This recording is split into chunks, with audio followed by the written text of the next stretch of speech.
for sponsors. Are you a family caregiver? Are you caregiving for someone who can no longer take care of themselves? Are you overwhelmed?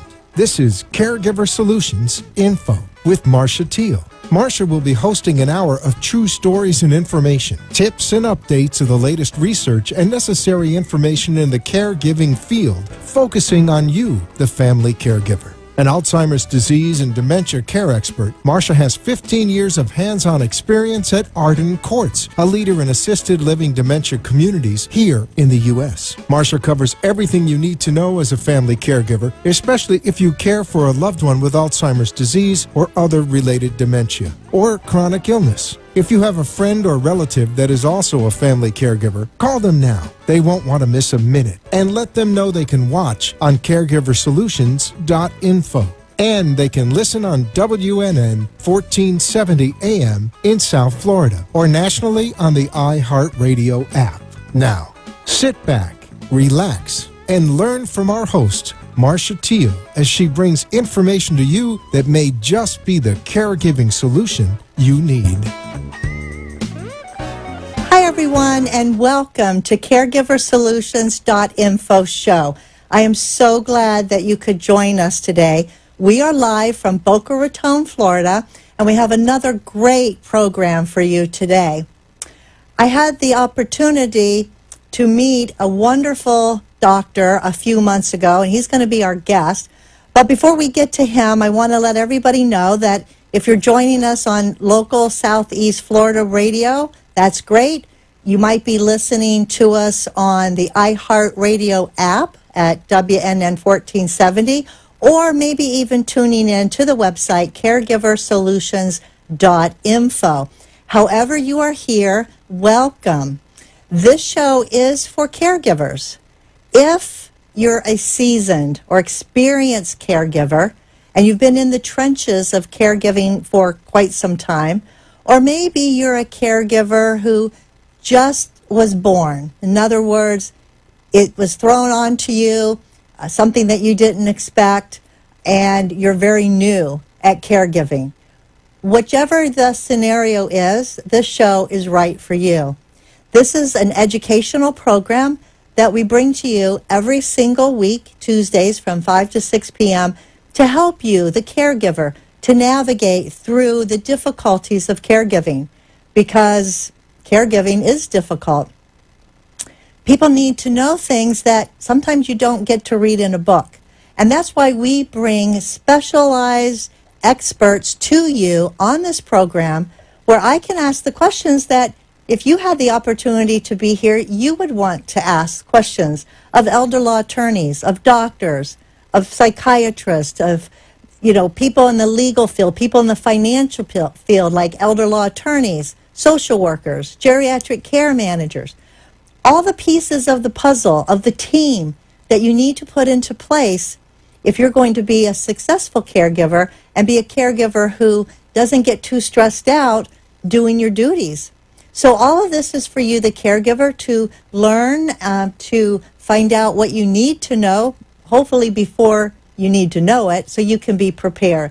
Because preparation and being prepared is key when it comes to caregiving.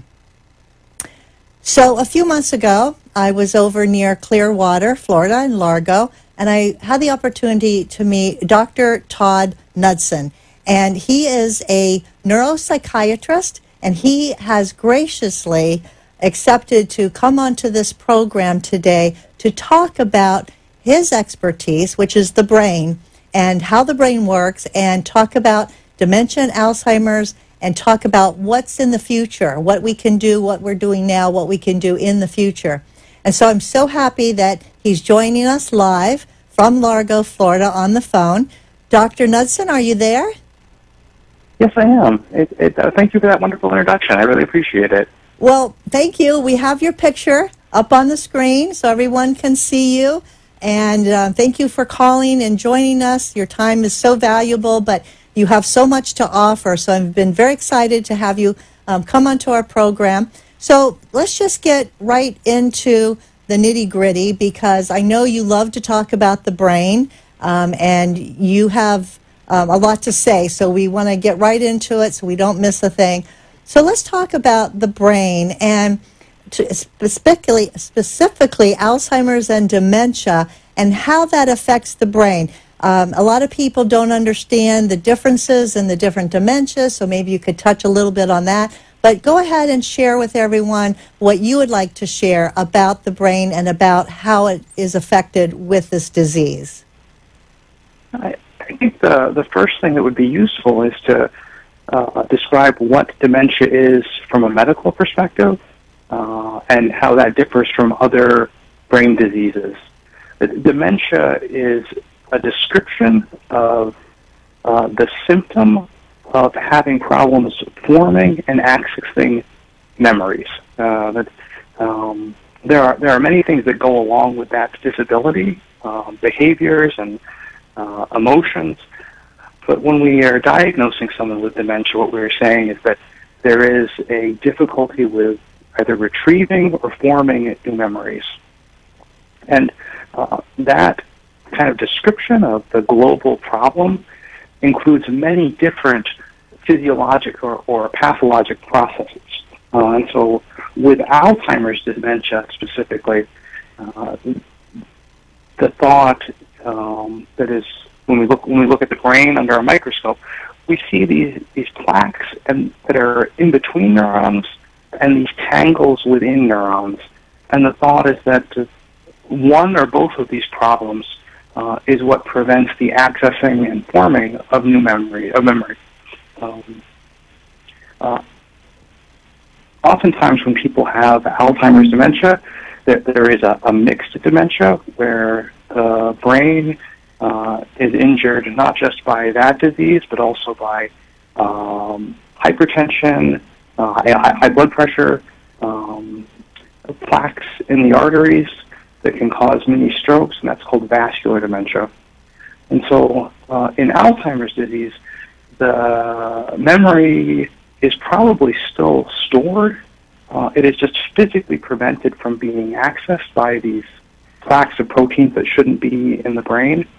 Whereas in vascular dementia, with small strokes and things like this, the memory is probably lost. That the reason that the memory can't be retrieved is that the cell that is actually holding it has died, as opposed to the cell that's holding it simply can't physically be accessed by the rest of the brain. Wow, I really like that take on it. I've never heard a physician describe it that way, that it may be still there, it just can't get retrieved because it's blocked, as opposed to being dead. We've always heard about the cells always dying, but I like what you said, that perhaps they're still there, and maybe in the future we can figure out how we can unblock that, which will be part of our talk later today. But I think that's really great that there is hope from what you said, that there is a possibility of maybe unblocking that so we could get the memories back sometime in the future, right? Absolutely. That's the goal of current research, to find a way to dissolve those plaques or prevent them from forming, so that the parts of the brain that seem to be blocked off can be accessed again. Wow. So now with the dementia that you described, and there's different kinds, as you said, Alzheimer's, vascular dementia, and so many more, how important is it to a person to get a proper diagnosis, and more than that, how important is it to find out which type of dementia you have? Because is there different ways of treating different kinds of dementia? I think that absolutely it's important to have a concept of what physiologic or what pathology is in the brain in order to guide treatment. If we are just saying someone has dementia, it doesn't necessarily follow that the same medications, even that we have now, are useful in treating all forms of dementia. So for example, the entire brain has somewhere between 80 and 100 billion neurons. The vast majority of those, 99.99% of them, talk to each other with a molecule called acetylcholine. And that is a molecule that we can give people a medication. One of them is called Namenda, that helps bolster that communication. So early in the disease of Alzheimer's, that medication can help people function more like themselves and delay the progression of the disease.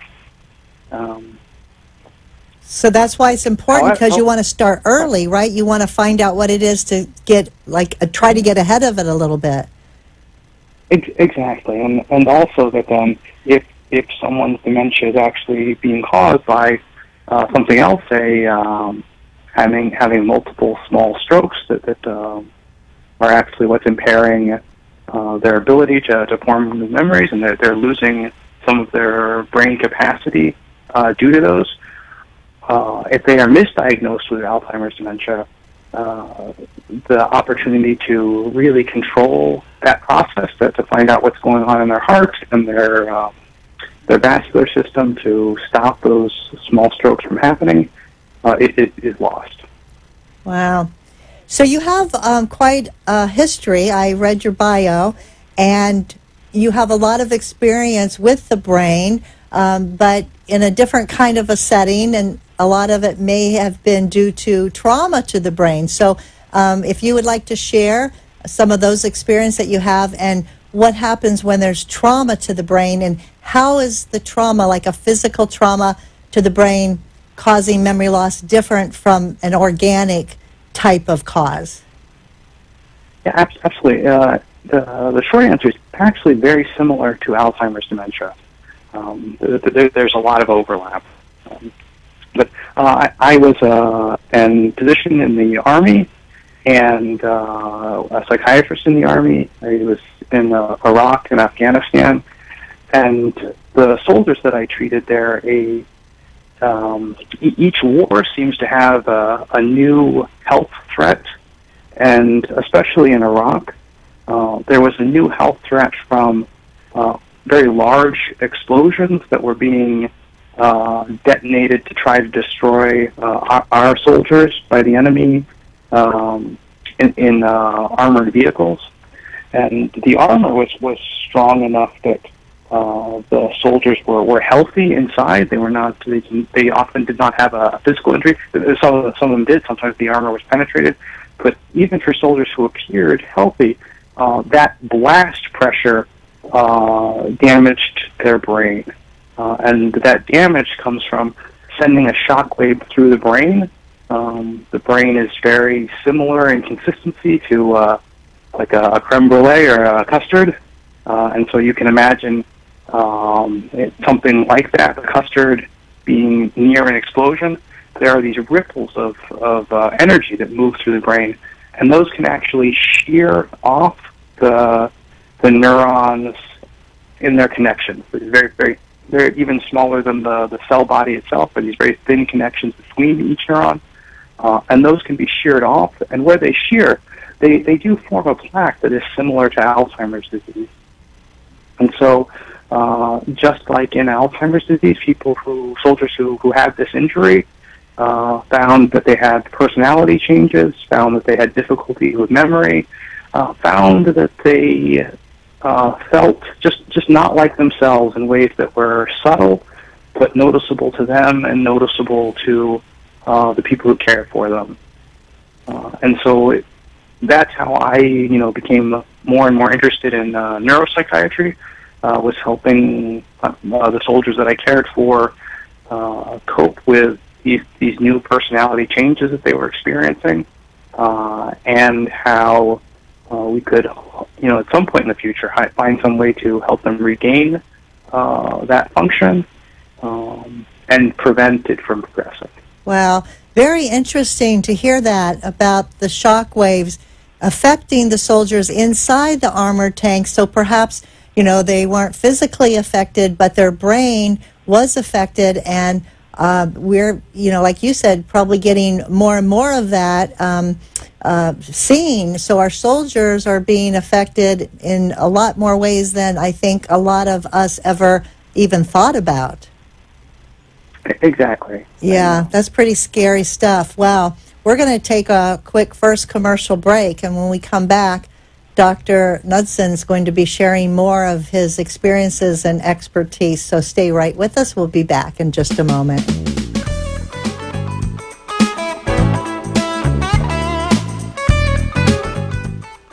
Arden Courts is not just a place to live, it's a place to call home. Residential living combined with quality caregiving. This is the philosophy behind Arden Courts. Communities created exclusively for individuals with Alzheimer's disease and related dementia who would benefit from a safe and structured environment. For additional information about any of the unique services Arden Courts provides, call 888-478-2410 to locate a community nearest you. Inquire about our educational seminars, resource library, or support groups, or simply feel free to ask questions you may have about Alzheimer's and related dementias. At Arden Courts, we know, we understand, and we can help because memory care is all we do. Remember, call 888-478-2410 The inability to recognize the for obvious additional often information occurs with about any Alzheimer's, of the unique services particularly among Arden the Courts family members provides. who care for them. Hi, When I'm the Michael time Moore, comes owner for of you Senior to Helpers of decide South that Palm someone Beach. you love Senior needs more Helpers is help dedicated than to you can provide. give, will you be able to recognize it? Don't wait for a crisis to make the decision for you. Talk to us. We know. We understand. We can help. Arden Courts. Feelings of depression, isolation, and frustration are common among persons living with Alzheimer's or related dementias. It's common among those who care for them, too. It takes a lot of patience and courage. It also takes knowing when you can no longer do it alone. At Arden Courts. Share a story. Call into the show at 888-565-1470 and talk with Marcia. Now, back to Caregiver Solutions. Welcome back to Caregiver Solutions Info Show. My special guest today is Dr. Todd Knudsen. He is a neuropsychiatrist over in Largo, Florida, and he is joining us via the telephone. Again, welcome, Doctor. So happy to have you with us today. It's wonderful to be with you. Great. So we are talking about the brain and how the brain can be affected, not only with diseases, but as we just found out, our soldiers in the Army, having shock waves through their brain when they're attacked by the enemy inside an armored tank. So much to learn and so much to know. So your position as a neuropsychiatrist, if someone was suffering with dementia, such as Alzheimer's disease, when and how would your services be needed? Is there a certain time that a person such as yourself would need to step in to intervene in a person's care as a neuropsychiatrist? Explain that, please. So I specifically work with a medical group, Legacy Health, and we work together as wound care specialists, as internal medicine specialists, as me as a neuropsychiatrist, to help bolster the health of patients who are moving into assisted living or into long-term care. And one of the useful things I can do at that transition is for caregivers, or for the caregiving family. We were talking a little bit about how there is a similarity in the physiology of we call mild traumatic brain injury and Alzheimer's disease.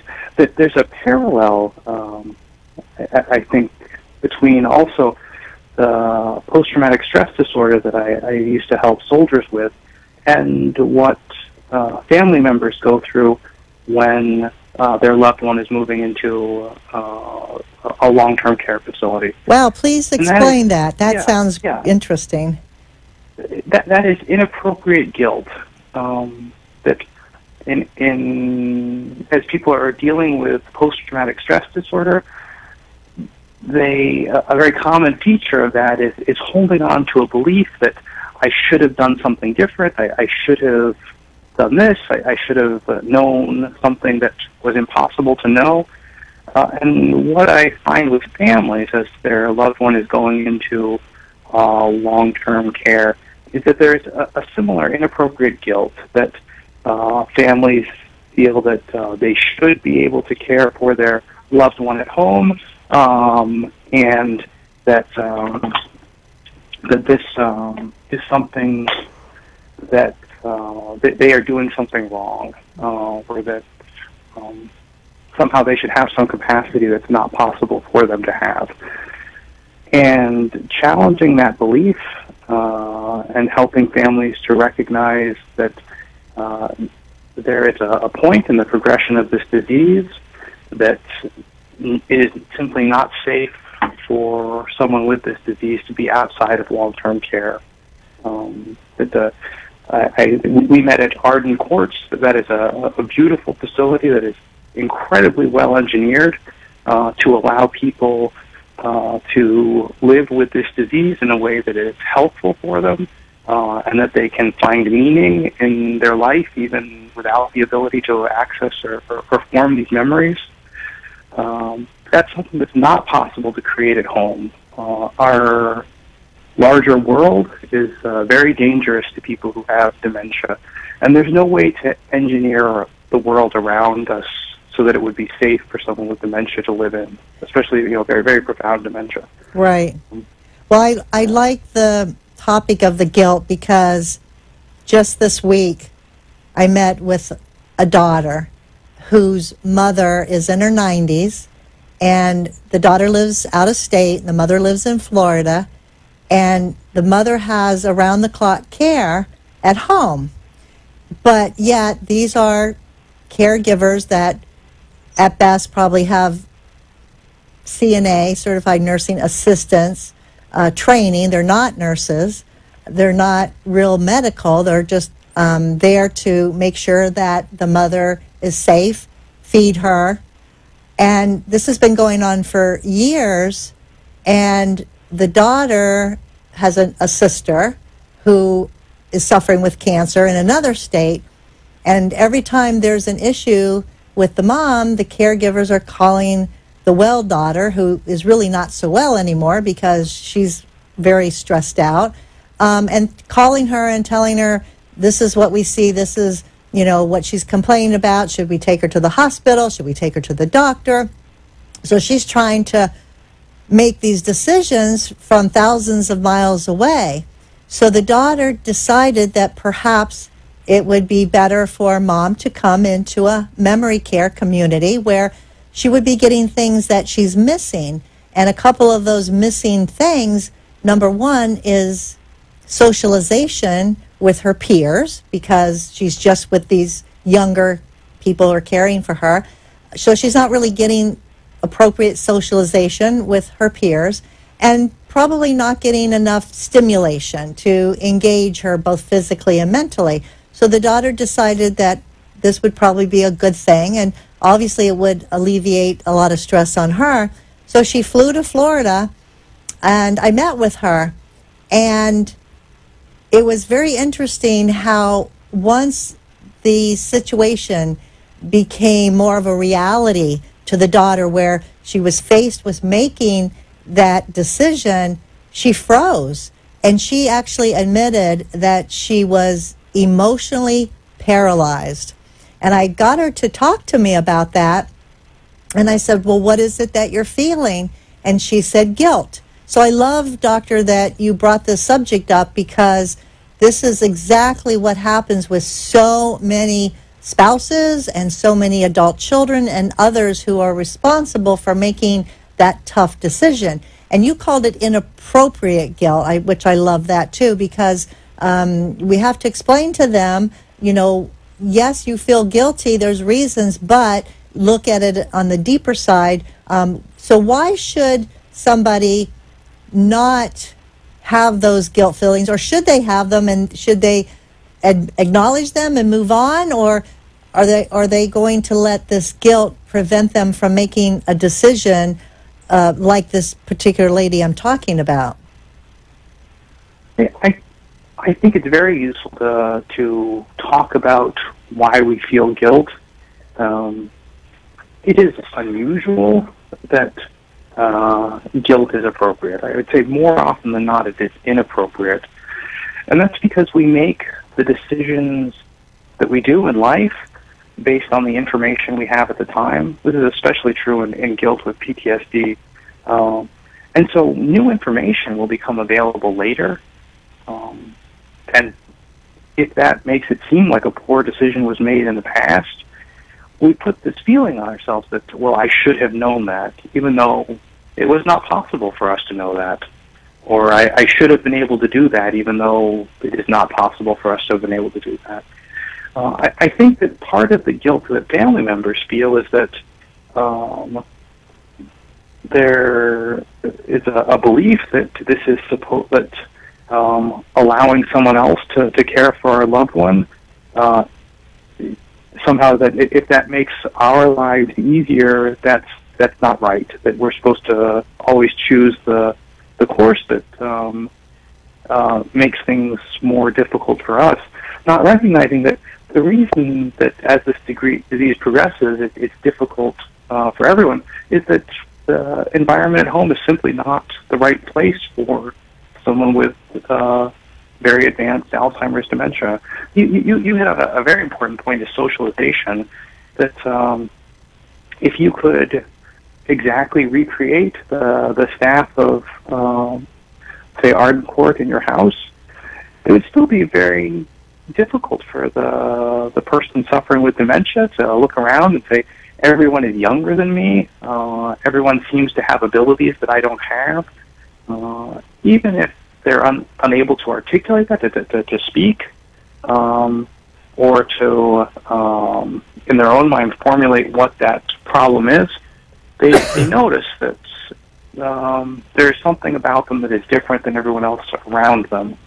And that makes it hard to live. Whereas if everyone in the facility is, has the same problem, we identify with people who have the same problem as us, and that's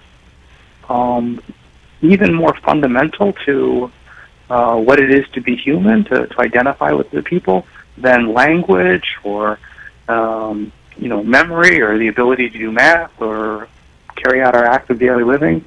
That is really fundamental to who we are as people, and so it's important that if we are going to have meaning in our life, throughout our life, that we are in an environment where that's possible. To make that connection. Right. Yeah, it's connecting with people. I mean, maybe our neurons and synapses are not connecting so well because we have the Alzheimer's, but the connection with people can definitely add to quality of life. So I think that is very important part of it. What about a person who says, oh, well, my mom's not like those people? And we hear that a lot, and it's something common that, you have a parent, a mom, a dad, and maybe that person is on a walker, but you go and see different places as possible communities to move in, and there's other people walking, but there's also people on walkers, and then there's also maybe many in wheelchairs because they've declined. It's a progressive disease, as we know. My mom, my dad, they're not like those people. They wouldn't like to be here if they saw people in wheelchairs. Now, in your professional opinion, is that really going to affect the person that's coming in on a walker that has Alzheimer's to see somebody else perhaps in a wheelchair, or is that going to be something that they may make a connection because they still have some empathy or sympathy? What do you think? I think that empathy piece is critical. That each of us know in our own lives that as we deal with problems, two things that are helpful to us, that help us manage our own emotions and our own feelings about our own difficulties, are first altruism, the ability to say, I have my own troubles, but I'm still able to do something for someone else. So being in an environment where maybe you are more functioning better than someone else in the same facility, that connection that we have is that people say, well, I can do something for, Bob. He has it worse than me. And that is actually very comforting to anyone. Yeah, I've seen that actually, where a higher functioning resident takes somebody less than under their wing, and it gives them a sense of value, of worth, of being a supportive person, validating, maybe why they're there.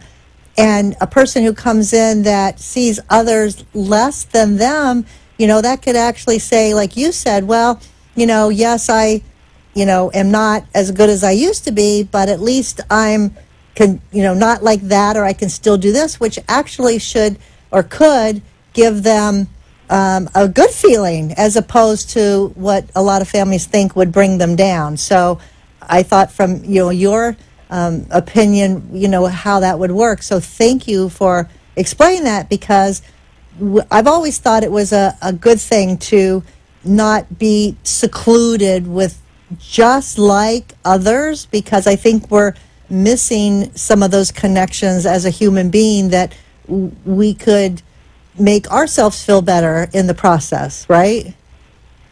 Right, and I think when a family member says that, perhaps the larger message is that family member saying, I'm not ready to confront the reality that this is a progressive disease, and that what I see for this other patient or a resident is a future for my loved one. Exactly, and that, I think you hit the nail right on the head with that, because they maybe have some of that denial still going on within themselves and don't want to see that future, even though that future is inevitable with this disease. I think you're absolutely right. Yeah. And completely understandable. Who would want to confront that and acknowledge that if there was a way to avoid acknowledging it? But it's hard. It's part of life. I mean, what we all go through. Everybody goes through something in life. I mean, it's never always, a bed of roses every day, every year of our life. We all have trials and tribulations. Exactly. I think that is how we deal with those is what gives our life meaning, and that's an important part of psychiatry, is that we help patients give meaning to the problems that they face in life, and find ways to take meaning from those problems. And as we kind of discussed earlier, that allowing someone to live in a community where other people have a similar problem allows that person to have that meaning, and keeping them isolated from other people who have a similar problem denies them that opportunity. I don't think anyone would any family member would want to feel like their disease, their dementia, was creating a difficult home for their family members, especially when it would be possible for them to be in a community with other people who have dementia, and find comfort in that community. Yeah, I think it's an opportunity, but they don't see it as an opportunity. And I think it's the way they're processing this, and the guilt is coming from that they don't see it as something they're doing for their loved one, but they're doing to their loved one. And I think if they change that one little word from to the word for, I think it would enlighten the whole situation.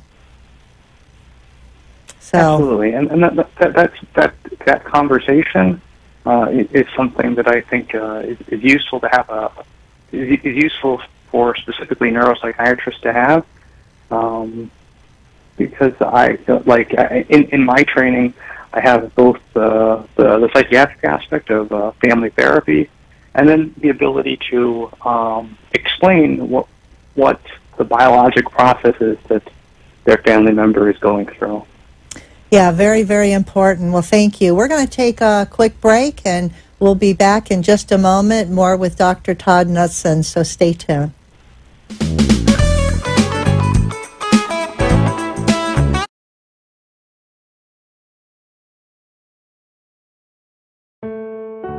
The inability to recognize the obvious often occurs with Alzheimer's, particularly among the family members who care for them. When the time comes for you to decide that someone you love needs more help than you can give, will you be able to recognize it? Don't wait for a crisis to make the decision for you. Talk to us. We know. We understand. We can help. Arden Courts. Wandering is a common problem for people with Alzheimer's or related dementias. It's also a problem for family members who care for them. Keeping them safe and secure means never letting your guard down. And even though deep down you know it's time, it hurts to have to ask for help. But it could hurt them even more if you didn't. We know. We understand. We can help. Arden Courts. Feel free to ask questions you may have about Alzheimer's and related dementias. At Arden Courts, we know, we understand, and we can help because memory care is all we do. Remember, call 888-478-2410 for additional information about any of the unique services Arden Courts provides. You are listening to your host, Marsha Teal, an Alzheimer's disease and dementia care expert on CareGiverSolutions.info. If you have a question or wish to share a story, call into the show at 888-565-1470 and talk with Marsha. Now, back to Caregiver Solutions. Welcome back. I'd like to take this opportunity to thank our national sponsor of the show, Arden Courts Memory Care Community. Arden Courts has around 50 communities throughout the United States and 10 of those right here in Florida. Arden Courts is a leader in memory care for people suffering with memory loss, such as Alzheimer's and other types of dementia. They also love to be a resource for caregivers. As such, they're offering this free book to you just for watching the show. You can call our toll-free number, which is 888-478-2410, to receive this free book. It's called The 36-Hour Day. It's a wonderful resource for caregivers. It has a lot of information, explanations, tips on caregiving. I would highly recommend this book if you are a caregiver or know of a caregiver who would benefit from this. All you have to do is call that number, tell them that you heard about the free offer on the Caregiver Solutions Info Show, and they'll get your name, address, and make sure that they get one mailed right off to you. So give them a call today at 888-478-2410. My guest today is Dr. Todd Knudsen. He is a neuropsychiatrist. He is actually board certified in by the American Board of Psychiatry and Neurology, as well as the American Board of Preventive Medicine. And he's joining us live today from Largo, Florida, where he practices with Legacy Health Medical Group. And Dr. Knudsen, this has been an intriguing talk with you as we're talking about the brain, how the brain functions, what happens when it's traumatized. So we're going to continue our talk now and shift gears a little bit about what you think might be coming down the pike. How are we going to, stop this from happening? I know there's a lot of research going on, a lot of trials on the drug clinical trials. Do you have any insight into what might help us either now or in the future with this terrible disease? Yeah, absolutely. The first thing that I think is it's going to be most useful to the audience of caregivers is to assure them that this is, I come from a prevention background, like you said. I used to work at the Centers for Disease Control as someone who studies the spread of diseases in populations. And this is a disease that can be prevented. We are learning more and more about how to prevent Alzheimer's.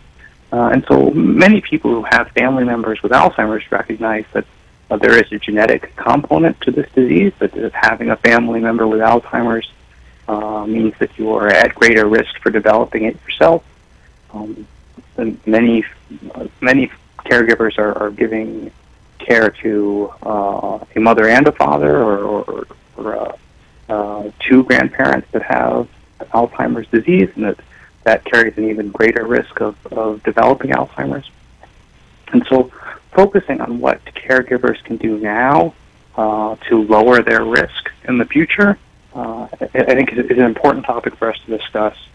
The first is that there is excitatory neurotoxicity in the brain, so that being stressed, under chronic stress, actually kills brain cells. And so when caregivers feel that they're facing that 36-hour day, that they are overwhelmed, there is a physical cost to that that is damaging the brain. And so that's an important consideration when we are deciding whether or not it's time for a loved one to go, to join an assisted living facility or a long-term care. That the caregiver is going to have to live the rest of his or her life to provide care to other people, to care for him or herself, and that can't come at the cost of them putting themselves at risk for dementia in the future. Right, because they say stress can kill. Yeah, and it absolutely does. It absolutely causes the brain to shrink. It specifically causes the parts of the brain that we need to bolster to prevent Alzheimer's to shrink. That's the frontal lobes, the very front top portion of the brain that allows us to kind of think about our own thoughts, to direct our actions, to make good decisions. A very small portion of the brain that allows us to do that, and it is the most affected by stress. The other useful research that is available now is that there is a fairly simple diet that dramatically lowers the risk of Alzheimer's. It's called the MIND diet. It's capital letters MIND. It's a clever play on words. It's a combination of the Mediterranean diet and the DASH diet for lowering high blood pressure. This combination diet is incredibly effective at preventing Alzheimer's disease. And how does the diet help? It's a very simple diet to follow. It cuts out almost completely some foods, especially pastries and cheese, are kind of completely cut out.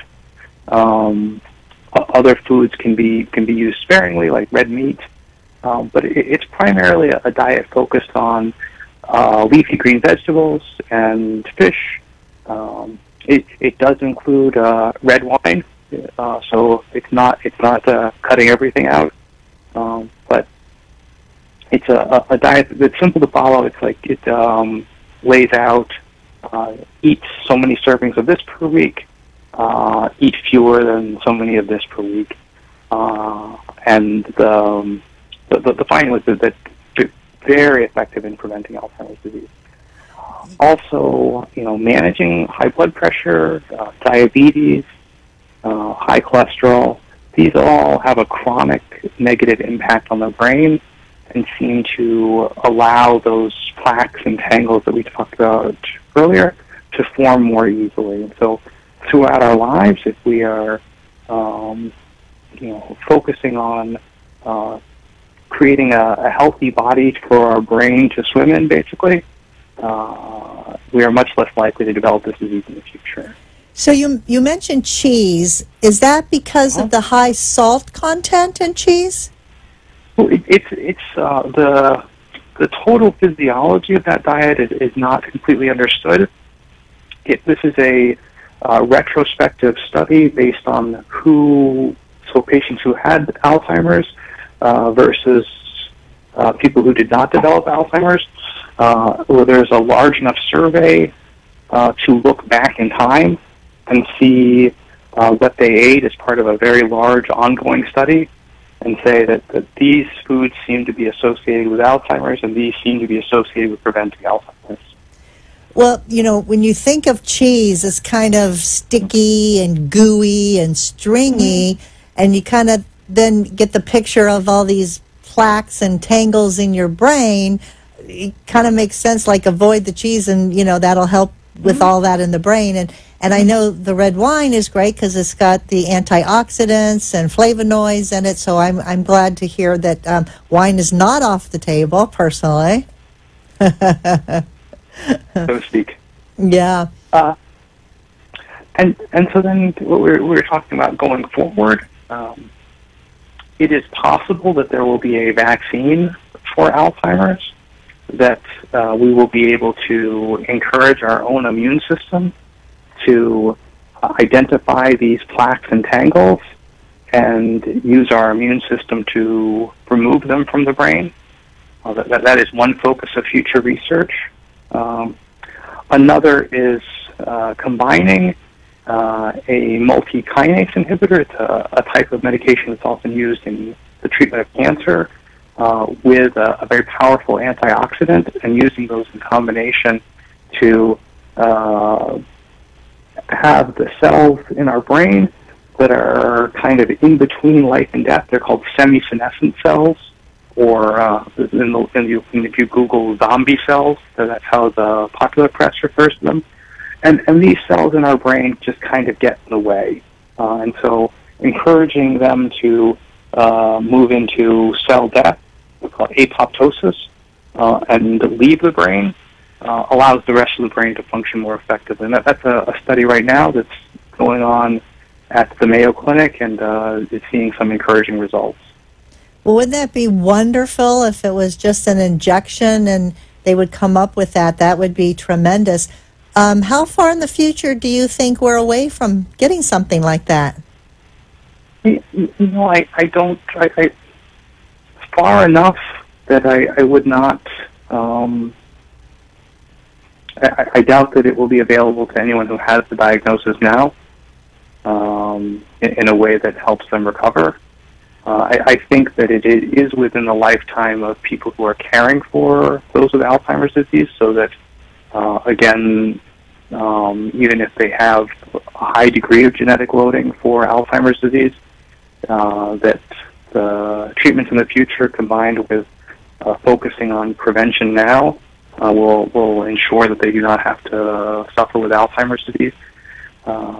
Someday this will, I believe that we will understand the brain well enough to not only prevent these diseases or stop them from happening, but maybe even augment the brain so that, it is easier for me to learn the piano, which I have never been able to do. I don't know if that's in my lifetime or not, but I do believe it's in the future for us as a people. Well, that's very encouraging. I mean, we can say there's hope, and we can always hope, and we can do the right things to try to prevent the disease in our own lives. You mentioned the stress, so we want to reduce the stress, of course. You mentioned diet. How important is exercise? What does it play in its part to prevent this disease? Yeah, fundamental to everything in our health. That a 20-minute walk a day in the morning may be the best medicine there is in life. It prevents high blood pressure. It promotes brain growth. It reduces stress. And it's very easy to tell people that. And I look back on my week and know I did not really get any exercise. So I want to recognize, as I tell people how important exercise is, that it is actually very hard in our society and the way we live to incorporate it into our life. But if there was one thing that I think would be, okay, if there were two things, the first thing is don't smoke cigarettes.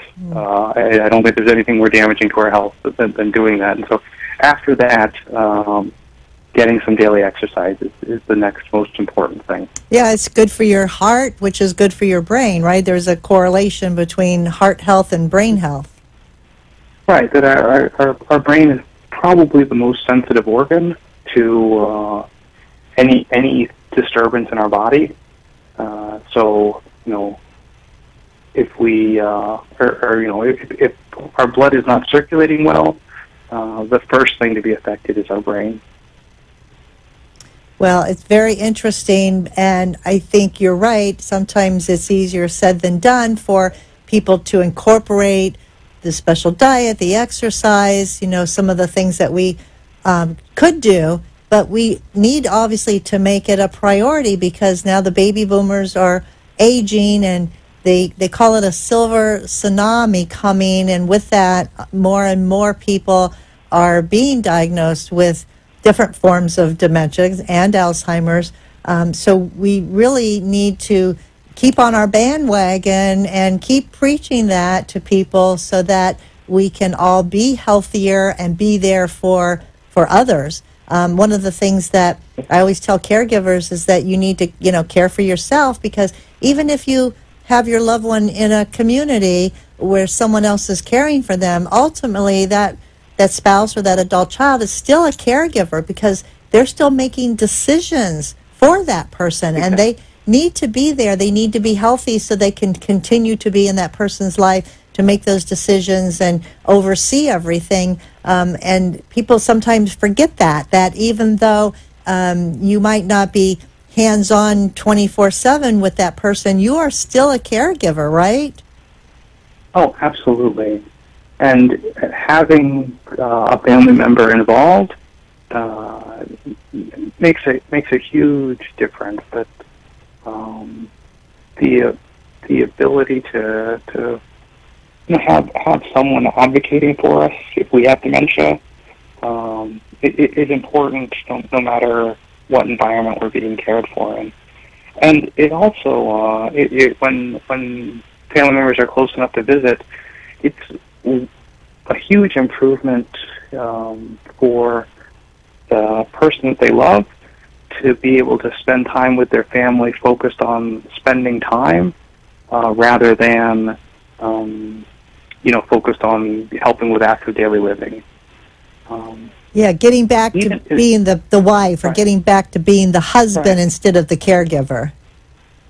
And as a psychiatrist, something I think that it's important for family members to know is that because this is a disease where people can't form declarative memory, they can't say, my wife was here yesterday.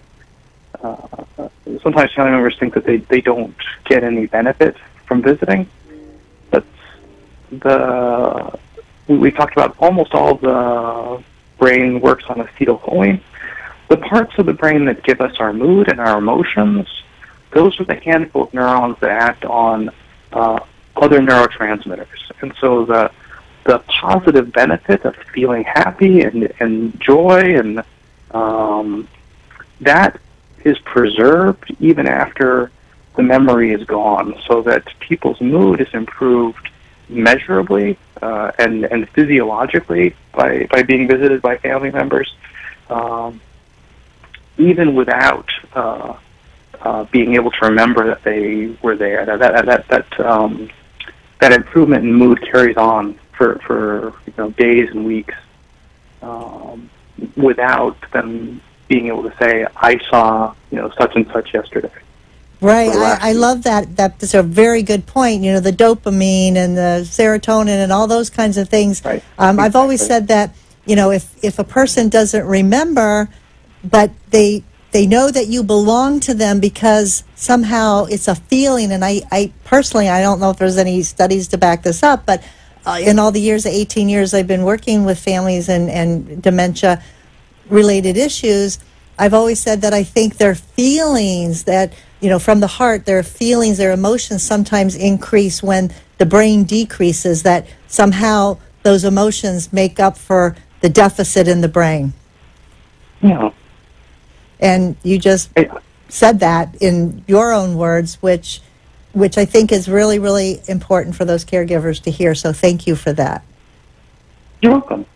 I want to thank you for coming on to the program today. It was very informational. We have just a minute left before we have to go. It goes by fast. Any last words that you'd like to share with caregivers? I just would like to remind caregivers to take a moment and think about everything that they have done for their family member and give themselves some credit, a pat on the back, a self-hug, and acknowledge that what they have done for their family members is wonderful, and that they deserve to give themselves credit for That's that. right. You're absolutely, I agree with you 100%. Thank you again, Dr. Knudsen, for being here. Thank you, audience, for tuning in. Glad you were here. Come back next week, same time, same place. In the meantime, don't forget, give someone a hug because they need it and so do you. We'll see you next time. Take care.